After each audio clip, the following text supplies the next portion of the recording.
मेरे ख्याल में शहबाज साहब आप 2 मिनट मजीद कर ले ताकि अपनी बात वाइंड अप कर ले। इसके बाद बिलावल साहब है और हमारे बलोचिस्तान और दीगर पार्टी की लीडरशिप है, वो भी बात करना चाहेंगे, तो नमाज का भी वक्त तो कायम लीजिए। शहबाज साहब प्लीज। करता मैं अंडर प्रोटेस्ट नहीं करूंगा जी। मैं जनाब स्पीकर अंडर प्रोटेस्ट अब स्पीच नहीं करूंगा, बिल्कुल जनाब बिलावल साहब।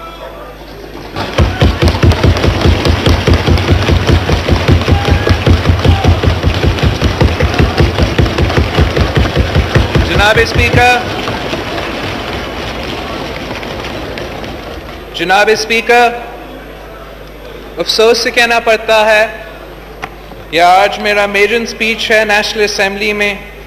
ये जो 2 बड़ी जमातें ने आज हरकत किया है, मैं समझता हूँ कि पाकिस्तान की अवाम इस तमाशा को पसंद नहीं करते होंगे।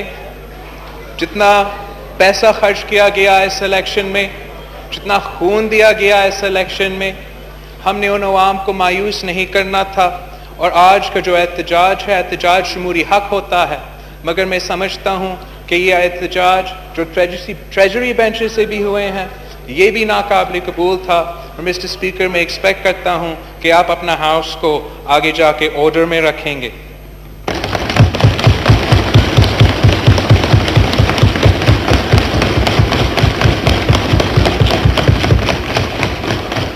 Mr. Speaker, I bow my head in gratitude before Almighty Allah that I have been blessed with the opportunity to be a member of this august house.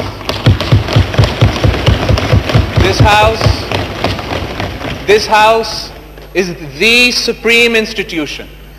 It is the mother of all institutions. It is a repository of the will of the people of Pakistan. The very foundations of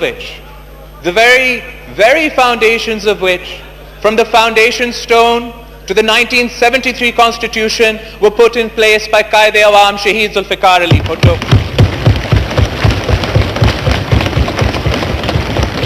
Where Shaheed Mohtarma Benazir Bhutto served as both leader of the House and leader of the opposition, the first female Prime Minister of Pakistan and the first female Prime Minister in the Muslim world.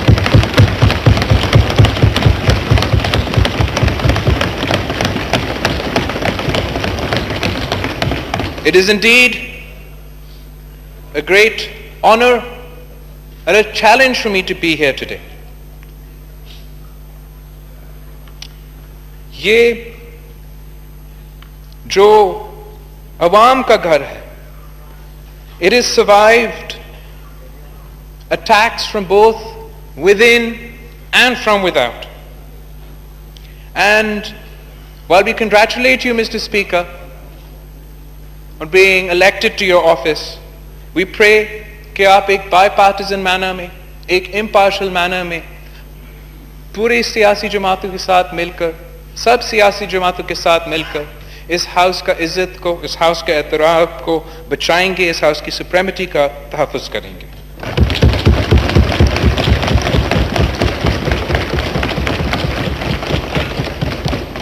Mr. Speaker, I would like to start by paying tribute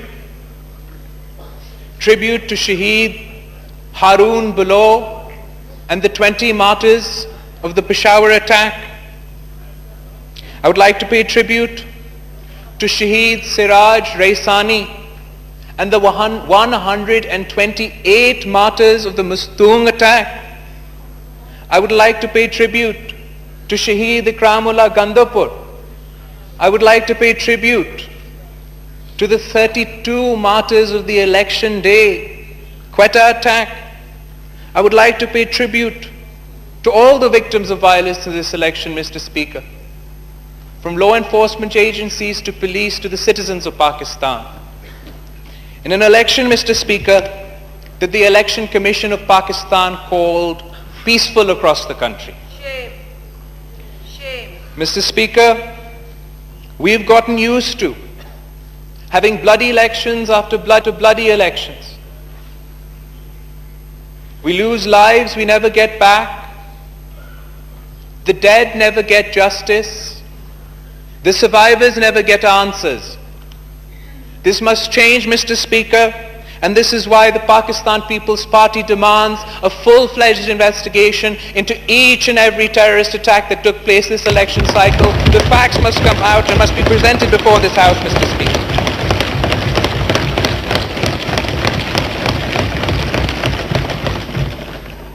Mr. Speaker, the 2018 general elections have showed us that we have not learned from history, that elections are still manipulated, that there is no level playing field.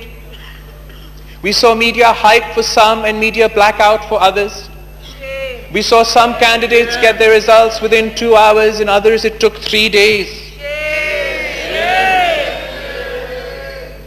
There was pre-poll rigging, Mr. Speaker, and there was post-poll rigging. Form 45s are missing to this day. Polling agents were kicked out of polling stations across the country.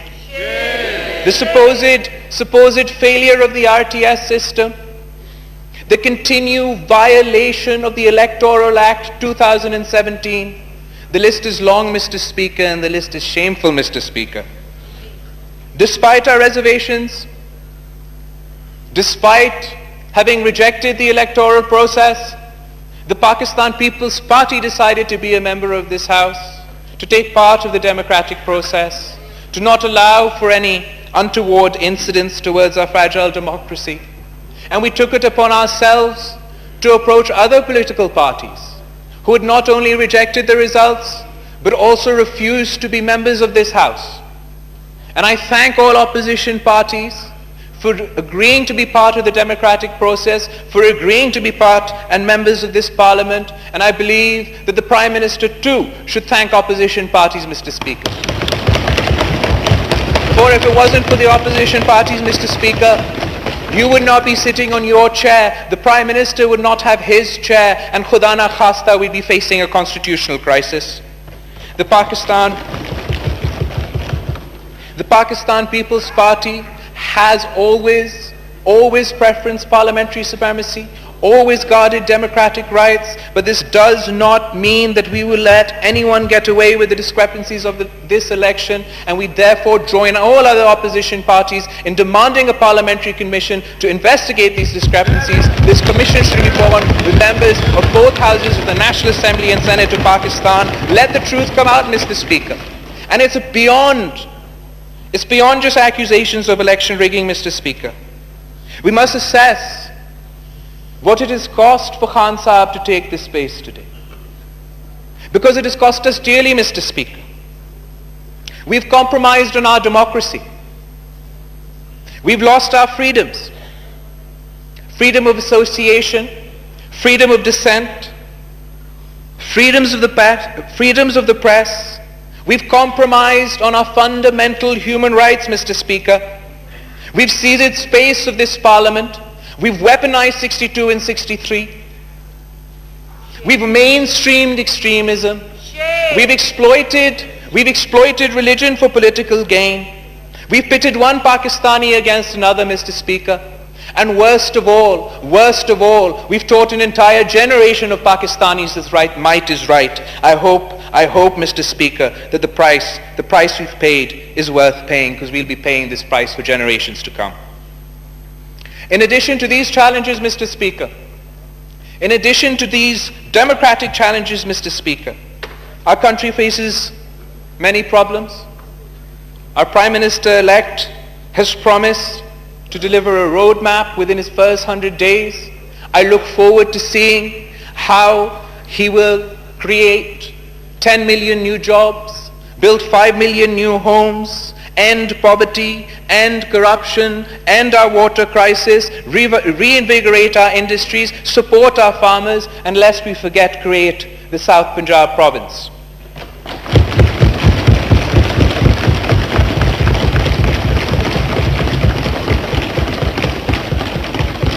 Our economy is in a dire straits, Mr. Speaker. We're drowning in debt. We have an economy that works for the few and not for the many. It is in need of radical reform. I'd like to remind the Prime Minister-elect of some of the promises he made. I believe he said that he would rather commit suicide than take a begging bowl and ask for loans. I believe he said he would not go to the IMF. So we all are in anticipation for what alternative plans will be presented to remove us from these difficult times and the disastrous nature in which the economy, Prime Minister Saab, will inherit. Secondly, Mr. Speaker, we have foreign policy challenges. Pakistan today stands isolated. We've antagonized our neighbors. We've lost our prestige on the world stage. And while this narrative is hurtful, because Pakistan has sacrificed so much in the fight against violent extremism, Pakistan is seen as part of the problem and not as part of the solution. And while I'm sure the new government will take all efforts to take Pakistan's narrative to the world, to explain Pakistan's position in the world, we also must find the courage, Mr. Speaker, to look inwards. We must find this courage to look inwards and address our own faults. If we do not find the courage to confront violent extremism, it will not only have consequences for our foreign policy, it will not only antagonize the world at large, but it will damage the future coming generations. It will damage the future of our coming generations in Pakistan. It should be the incoming government's top priority. I believe that the government is committed. I believe that the government is committed to implementing the National Action Plan, and the opposition will hold them accountable to that promise. However, Khan Sahib got here, Mr. Speaker.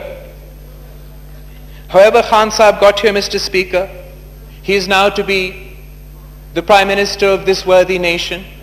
The people of Pakistan are looking to him to solve their issues through us, the democratically elected representatives of the people. मैं वज़ीर आज़म elect को मुबारकबाद देने के साथ साथ ये याद दिलाना चाहूँगा कि वो किसी मखसूस जमात का वज़ीर आज़म नहीं है, वो पूरा पाकिस्तान का वज़ीर आज़म है, हर पाकिस्तानी का वज़ीर आज़म है. He is also the Prime Minister of those Pakistanis he called Zinda Lashe. He is also the Prime Minister of those Pakistanis he called donkeys. He is also the Prime Minister of those Pakistanis he referred to as goats and sheep. वज़ीर आज़म पाकिस्तान की हैसियत में mister speaker, वज़ीर आज़म पाकिस्तान की हैसियत में mister speaker, मुझे उम्मीद है कि खान साहब माजी के नफरत अंगेज सियासत से गुरेज करेंगे, अपनी इंतहा पसंदी की सियासत से गुरेज करेंगे, और जिस इंटॉलरेंस की कल्चर को आज तक फरोग देते आए हैं उसको दफन करके पूरे मुल्क को साथ लेकर चलेंगे.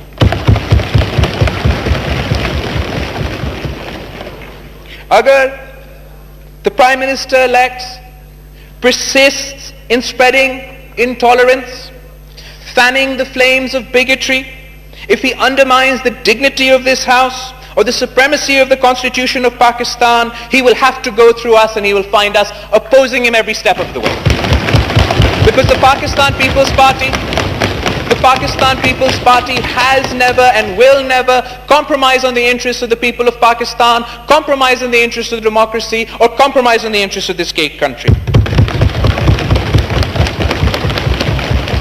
However, Mr. Speaker, agar Wazir-e-Azam elect ne constitutional supremacy, parliamentary supremacy और greater public interest को, awam ke masail को अपना मकसद बनाया, then he will find us standing in his support.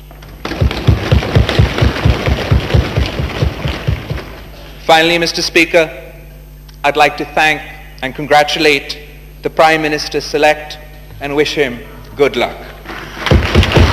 Doctor Khalid मकबूल सिद्दीकी साहब, शाह महमूद कुरैशी साहब।